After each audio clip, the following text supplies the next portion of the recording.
And all at once I knew at once, I knew he needed me. Bienvenue dans cette après-séance où on va parler de Phantom Thread, écrit et réalisé par Paul Thomas Anderson, et j'ai mis un coup dans le micro, on s'en fout, qui est le film qui vient après Inherent Vice, qui était le premier Paul Thomas Anderson qui m'avait laissé sur ma faim, que j'avais pas aimé en fait. Pourtant tout était là pour me plaire sur le papier, ce côté polar décalé des années 70 sous psychotrope. Mais j'avais pas du tout accroché au délire, à part quelques petites idées comiques par-ci par-là.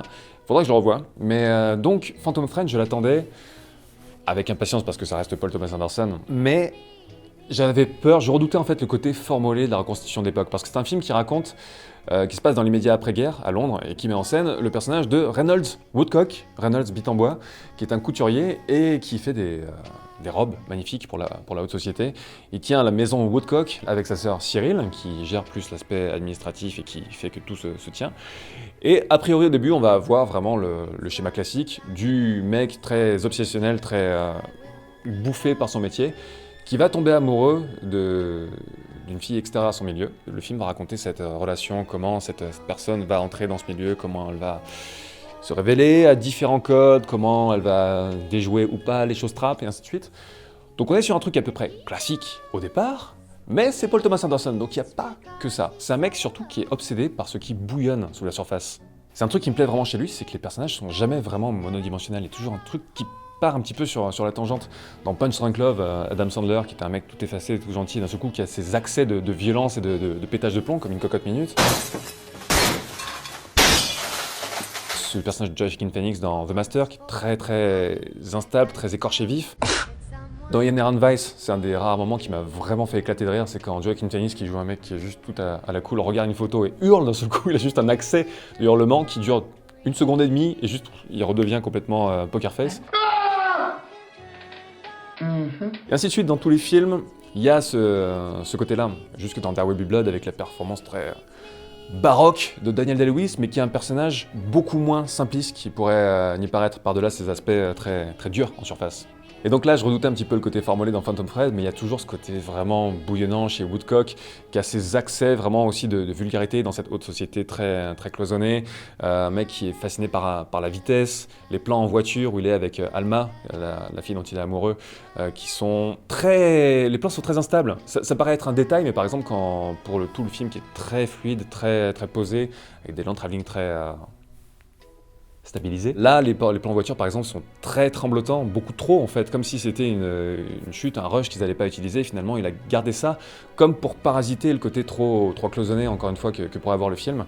Il y a aussi une obsession de la bouffe dans le film, des énormes gros plans sur la bouffe, sur le gras qui soigne, sur beaucoup de choses. Là, dit comme ça, c'est dégueulasse, mais la manière de filmer la bouffe est beaucoup plus appétissante dans le film.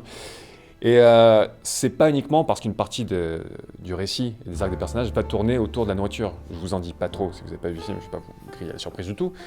Mais il y a cette manière toujours de contrebalancer le trop éthéré avec un petit peu d'organique, le trop cloisonné, le trop policé avec un petit peu de vulgarité ou d'accès en fait de vie incontrôlée.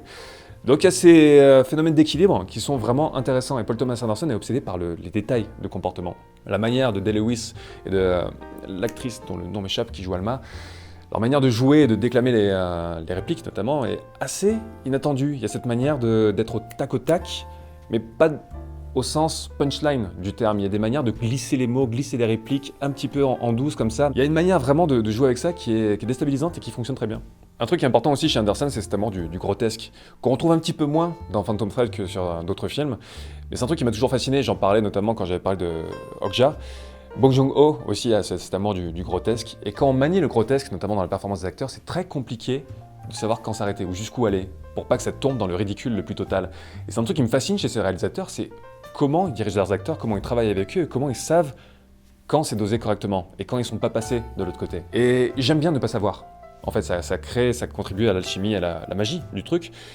J'imagine qu'il n'y a pas de règle générale et que ça se travaille vraiment selon les situations avec les acteurs. Dans There Will Be Blood de Paul Thomas Anderson, il y avait ça énormément avec la performance de Day-Lewis qui était encore plus baroque que son personnage de Bill le Boucher dans Gangs of New York. Et là, c'est pas vraiment dans les performances d'acteurs qui sont beaucoup plus intériorisées dans Phantom Thread, mais dans certains pans du récit, notamment dans la dernière partie du film, il y a un côté grotesque, vraiment qui est beaucoup plus développé, qui tombe pas non plus dans le ridicule, qui vraiment affleure avec le ridicule à certains moments, mais qui finalement est bien géré, qui est très surprenant. Dans en fait ce qui va créer, enfin si vous avez vu le film, je vais en parler en douce pour que vous puissiez comprendre, ce qui va créer les conditions de l'amour entre Reynolds et Alma. C'est un film qui est ni fataliste, ni fleur bleue, mais qui va montrer que l'amour passe par des chemins vraiment très inattendus, parfois même très triviaux, limite sordides, mais que ça n'empêche pas que, selon les personnages, selon les gens, ça peut passer par toutes sortes de chemins. Là, c'est un chemin grotesque que ça emprunte, et ça le fait en tenant son truc. Bref, c'est un film qui parle du dédale des relations, avec une manière des fois qui m'a rappelé le passage dans Citizen Kane, l'espèce de truc du petit déjeuner, où on voit en fait l'évolution d'une relation sur plusieurs années. Le même moment au petit déjeuner, pris à différents moments de la relation, va montrer la dégradation du truc.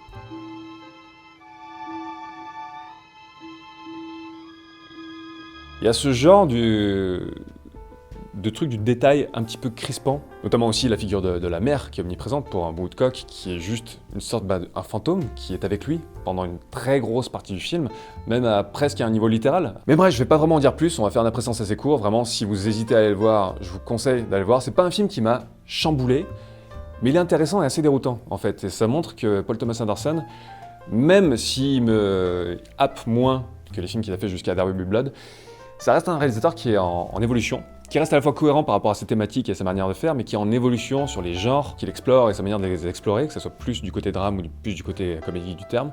Donc ça fait plaisir, j'aime bien ce gars. Plus c'est lui qui réalise certains clips de Radiohead, et ça fonctionne très bien. Donc n'hésitez pas à me dire ce que vous avez pensé de tout ça dans les commentaires, je vous dis à très bientôt pour une surprise, une prochaine vidéo qui sera avant le Fossoyeur qui arrive bientôt. Il y aura une vidéo un petit peu surprise, je vous en dis pas plus non plus. Il y a beaucoup de choses que je vous dis pas aujourd'hui, oh mon Dieu. Et voilà, tout simplement, à bientôt.